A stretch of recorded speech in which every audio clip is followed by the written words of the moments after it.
샬롬, 우리 주 예수 그리스도의 평안과 은혜가 함께하기를 기도하고 또한 축복합니다. 내일은 주일입니다. 주일인데 종교개혁 기념주일로 지키게 되어집니다.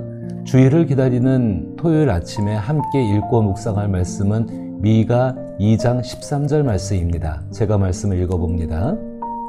길을 여는 자가 그들 앞에 올라가고 그들은 길을 열어 성문에 이르러서는 그리로 나갈 것이며 그들의 왕이 앞서가며 여호와께서는 선두로 가시리라. 아멘. 저는 오늘 이 말씀을 함께 묵상하면서 부서뜨리는 하나님이라는 제목을 붙여보고 싶습니다. 2023년도 종교개혁주일은 바로 내일 10월 29일입니다. 이날은 마틴 루터가 1517년 10월 31일에 비텐베르크 성문에 95개의 조를 붙인 것을 기념하는 날이죠.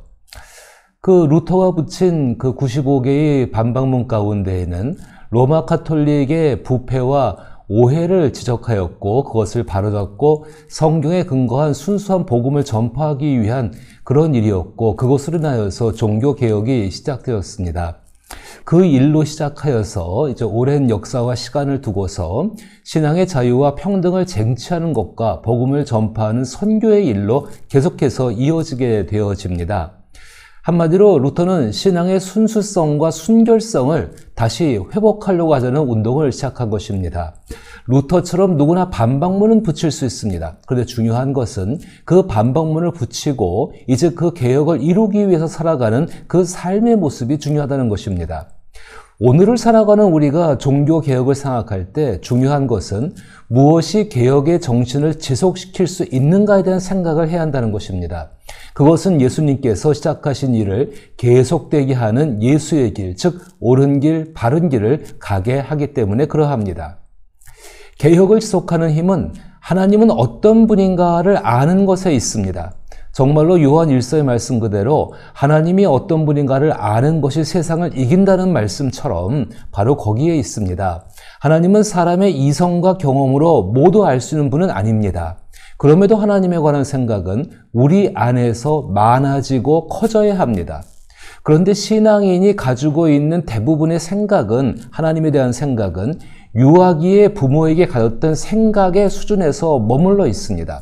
그것이 성경을 읽고 묵상하면서 하나님을 생각할 때에 또 하나님의 일들을 생각할 때에 가장 큰 선입관으로 작용되기도 한다는 것입니다. 어릴 적에 신앙을 처음 가졌을 때 가졌던 사랑의 하나님, 그 하나님에 매여 있는 나머지 공의를 행하신 하나님을 잊어버릴 때가 있습니다. 교회를 세우신 그 하나님에 대한 기억을 가지고서 계속해서 생각하다 보니까는 하나님을 교회 안에 가두어둘 때가 너무나 많이 있다는 것입니다. 오늘 저는 미가 선지자의 말씀을 읽었습니다. 미가 선지자는 이스라엘 사회의 종교개혁을 외친 선지자입니다. 미가 선지자는 평범한 사람에게 신앙의 순수성과 순결성을 회복하도록 촉구하는 바로 그런 사람이었습니다. 그렇게 촉구할 수 있었던 힘은 하나님께서 누구신가에 대한 자각에서부터 시작되었다고 할 수 있고 그것이 바로 이 미가 선지자에게 계속 그 일을 할 수 있는 힘이 되었던 것입니다.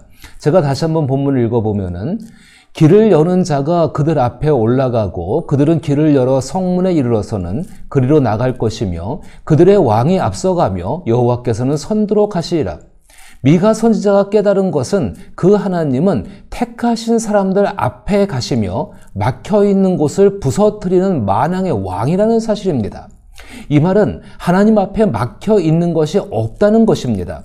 하나님께서 택하신 자들에게 뚫고 지나가도록 말씀하시면 비록 막혀 있을 것 같아도 결국 뚫고 지나가게 된다는 것입니다. 이것은 하나님께서 그 길에서 함께 하시기 때문에 그러합니다.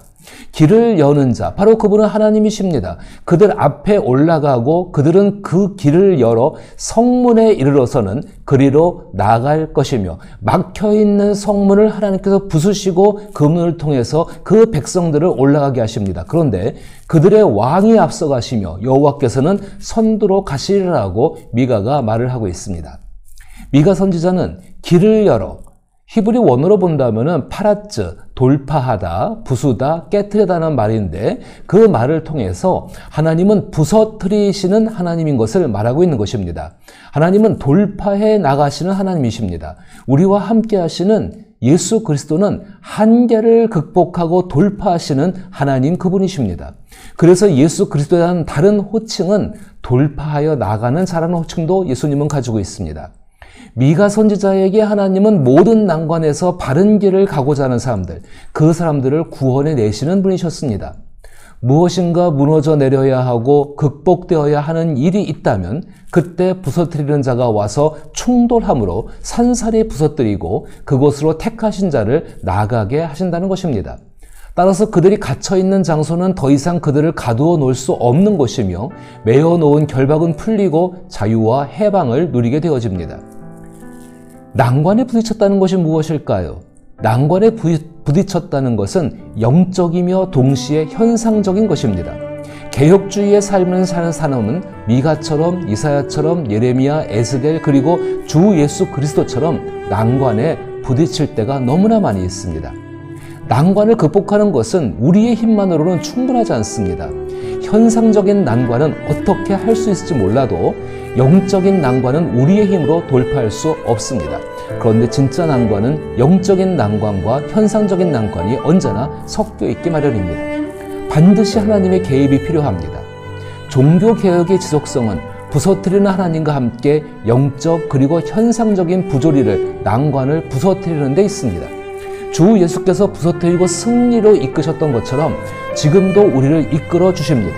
이제 우리에게 필요한 것은 우리 안에서 과연 하나님은 그런 분이라는 생각이 점점 커지고 그 생각이 믿음이 되며 믿음을 따라 행동할 수 있어야 한다는 것입니다. 우리와 함께 하신 하나님은 결코 평범한 분이 아니신 것을 기억하셔야 합니다. 우리는 그분의 가족이 되어졌습니다. 이제 그 예수 그리스도 돌파하시는 그분과 함께 우리 삶 가운데 있는 영적인 그리고 현상적인 난관들을 돌파해 나가서 바른 길을 갈 수 있기를, 그래서 개혁주의의 삶을 살 수 있기를 나사렛 예수 이름으로 축복합니다.